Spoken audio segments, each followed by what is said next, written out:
Mischief has appeared on the land and sea because of the reward that the hands of men have earned, that Allah may give them a taste of some of their deeds in order that they may turn back. So the reason that Allah makes our negative actions have negative repercussions is in order for us to return back to Allah. I want every Muslim to reflect on this ayah.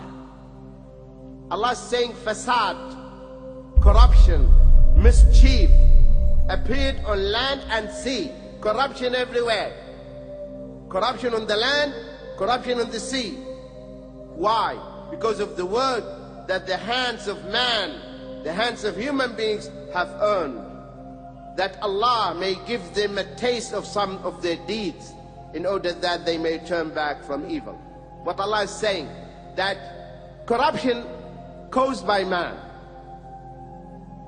And then man will start to suffer. Man will be suffering because of what he did. And this is exactly what is happening. Man is suffering because of his own deeds.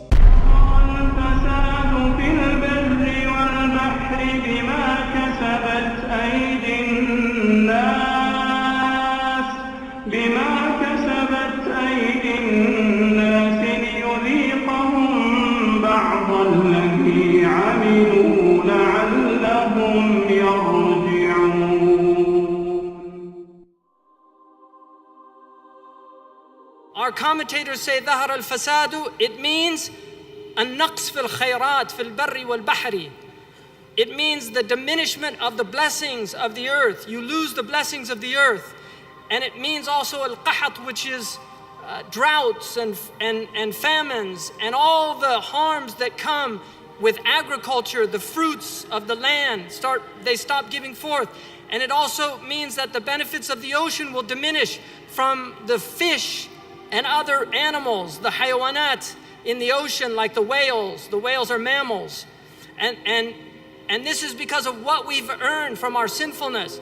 The fasad in the ocean, the corruption in the ocean, is that the fish diminish because of the sins of the children of Adam. What's the mischief on the land? First of all, if we translate it into English, it means rottenness, spoiledness, corruption, decay, decomposition, putrefaction, putridity, depravity, wickedness, viciousness, iniquity, immorality, weakness, pervertedness, wrongness, incorrectness. All of these are meanings embodied in that word. If you look at the word pollution in the English language, and this is taken from a dictionary, undesirable state of the natural environment being contaminated with harmful substances as consequences of human activities. بما كسبت أيدي الناس. This is the result. So even in our language, pollution, which is a dominant problem on the planet today, is recognized as a result of what human beings earn. One of the meanings of it, in many of the mufassirun mention this, the commentators say that it means that fires will manifest on the land. And people don't realize this, but there are fires all over the world spreading and greater in intensity. They're becoming greater in intensity and they're threatening the great forests of Europe. Nobody talks about this, but you can research this and you will find Russia has a major crisis. Spain has a major crisis. Many fires. We're on the west coast of the United States. We have many, many great fires that they can't put out. They're so difficult to put out. The climate change is also driving up temperatures because as the temperatures rise, there's more incidence of fire. They're projected to burn more land as temperatures continue to rise. This is what is projected increase in annual burn areas, an increase of 650% in some of these areas. Another aspect of this fasad in the bar is the air itself. In India, they estimate every year 500,000 people die from air pollution. 500,000 people. Where's the war on air pollution? You can see all over the world now. We're polluting the earth, polluting this air. These are smog, pictures of smog. People can't even see.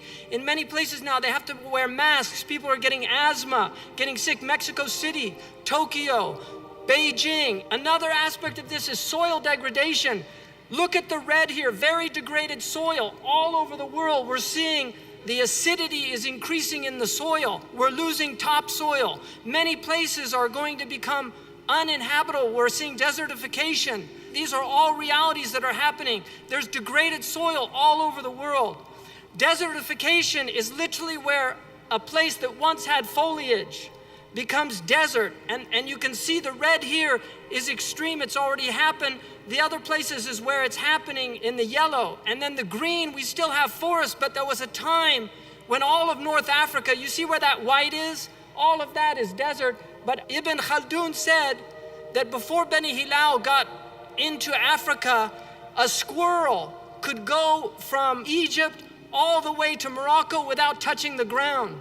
There were so many, and he said that Banu Hilal came, they were like locusts that devoured the resources. Allah subhanahu wa ta'ala says, مَا مِن دَابَّةٍ فِي الْأَرْضِ وَلَا طَائِرٍ بِجَنَاحِهِ يَطِيرُ بِجَنَاحِهِ إِلَّا أُمَمٌ أَمْثَالُكُمْ. That there's no creature on the earth that walks the earth. There's no bird that flies with its two wings except their communities like unto you. Allah tells us that the animal kingdom have communities like unto us. And then He tells us that He left nothing out of this book. مَا فَرَّطْنَا فِي الْكِتَابِ مِنْ شَيْءٍ. We didn't leave anything out. Even the animals are acknowledged in the Quran. And trust me, going on right now on those Gulf states, people are suffering. Not just the animals. The animals are suffering in the ocean. But humans are suffering because of all the toxic chemicals that they put into the ocean to dissolve that. This is what we're doing to the oceans. ظهر الفساد. Look at this. What did that animal do to deserve us? We're supposed to be caretakers. When corruption, pollution spreads from human activities on the land and the sea, it causes a loss of the blessings of the land and the sea. And one of the things that we're seeing since 1950, they estimate in Nature magazine, one study said 90% of the large fish are gone. 90%, people, 90%.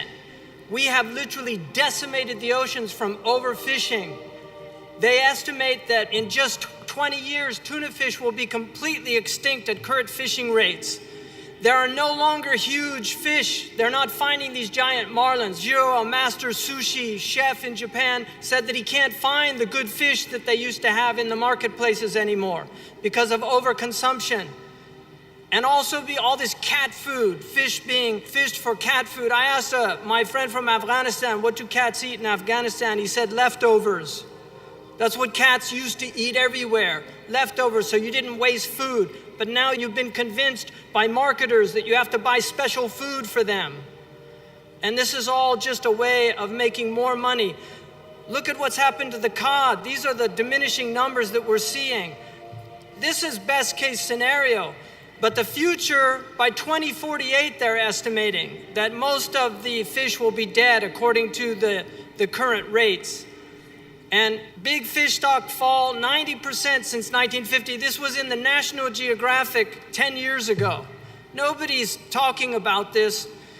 Jellyfish, I'm reading a book right now called Stung by the world's foremost leading expert on jellyfish. She said it's already too late.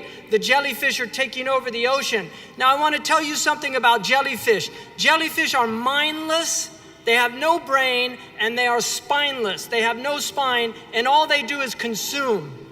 And if you want to understand, the oceans cosmologically have always represented human consciousness. That's the exteriorization of human consciousness. What's taking over our minds is jellyfish. We're becoming mindless and spineless consumers. This is what's happening to human beings. And we were told to be caretakers. But let's look at the root of the crises. The first and foremost cause of all of this is the economy of usury that creates this cancerous growth, this idea of completely uncontrolled growth. And this is where the banksters are much to do with all of this. And they have to be seen for the criminals that they are. And all you have to read is Confessions of an Economic Hitman to know the type of things that they do in these third world countries to create permanent debt. They're borrowing from from the Federal Reserve at 1%, and they're loaning it out to students at 7%, student loans to get an education in the United States. The student debt in the United States now is $1.2 trillion. It's criminal. These are criminal activities done. There's now greater student debt in my country than there is credit card debt. And this is because they want people to be permanent servicers of debt. This is a new type of slavery, indentured servitude, mortgage, murtgaj, the death grip until you die. But Allah says, Ya ayyuhalladhina amanu wattaqullah. Guard yourselves against God. Guard yourselves against God. وَذَرُوا مَا بَقِيَ مِنَ الرِّبَا إِن كُنتُم مُؤْمِنِينَ. If you're believers, guard yourselves. Avoid usury. فَإِن لَمْ تَفْعَلُوا فَأَذَنُوا بِحَرْبٍ مِّنَ اللَّهِ وَرَسُولِهِ. And if you don't know that there's going to be a war, Allah will bring it down. God will bring it down. He'll bring the system down. It will collapse.